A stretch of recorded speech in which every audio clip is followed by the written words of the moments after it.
Hello mga ka-chisflix! Mainit-init pa na issue ang pag-uusapan natin ngayon. Viral ngayon sa social media ang kumakalat na video na kasama ang mga Bini members na sina Stacy, Joanna, and Colette na tila nagtatawanan sa ginagawang kababuyan ng isang kaibigan nilang lalaki.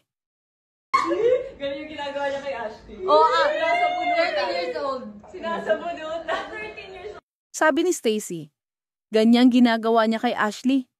At sagot ni Colette, oo, 13 taong gulang. Kaya naman, madaming nadismaya ng mga fans nila na tila ba sa bibig nila mismo nang galing na menor de edad ang girlfriend ng kaibigan nila. Pero tila pinagsasamantalahan na niya, eto!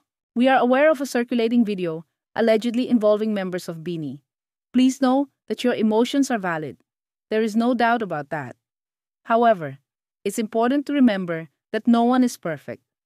Everyone carries their dark secrets in their lives, and this is not applied to Bini, but to all of us. Harsh or baseless comments don't make anyone right.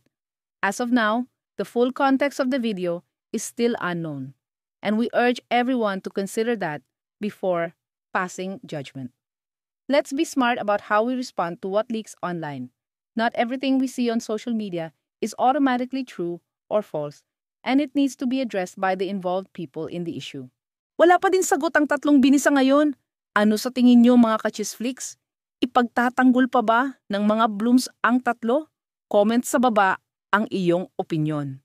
Subscribe para sa mga susunod na ulat at chismis. Chisflix sana!